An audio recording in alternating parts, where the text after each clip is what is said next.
সব latest update পেতে subscribe করুন আমাদের চ্যানেলে আর বেল আইকনে ক্লিক করতে ভুলবেন না।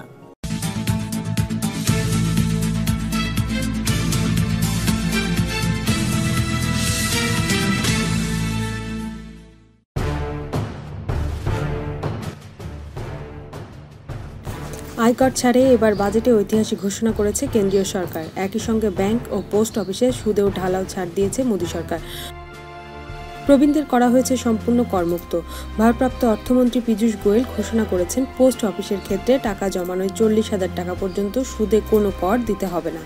তিনি আয়করের বিপুল ছাড়ের কথা ঘোষণা করে জানান, ব্যাংক বা পোস্ট অফিস ডিপোজিট এতদিন 10,000 টাকা পর্যন্ত সুদ করমুক্ত ছিল।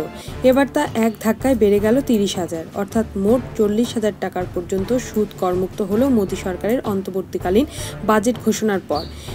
এই বাজেটে একই সঙ্গে স্ট্যান্ডার্ড ডিডাকশন বাড়ানোর সিদ্ধান্ত নেওয়া হলো কেন্দ্রের সরকারের তরফে। স্ট্যান্ডার্ড ডিডাকশন হলো 50,000 টাকা।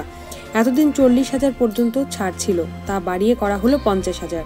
কিন্তু এতগুলি ক্ষেত্রে ছাড় সত্ত্বেও মধ্যবিত্তের জন্য বাজেটে কিছু নেই বলেই মনে করেছেন সাধারণ মানুষ। মধ্যবিত্তদের কথায়, যে সরকারি আসুক চাকরি দিক, কর্মস্থানের জন্য নির্দিষ্ট দিশা দেখাতে হবে, তা না হলে সরকারের চলে যাওয়াই উচিত। আয়করের ছাড়ের সীমা যে দ্বিগুণ বাড়িয়ে 2.5 লক্ষ থেকে 5 লক্ষ করা হয়েছে এবং পোস্ট অফিস বা ব্যাংকের জমা টাকার সুদের যে ছাড় দেওয়া হয়েছে, তাতে ধনী ও গরিবদের সুবিধা হবে। মধ্যবিত্তদের কিছু হবে না বলে প্রতিক্রিয়া নিম্ন মধ্যবিত্তদের।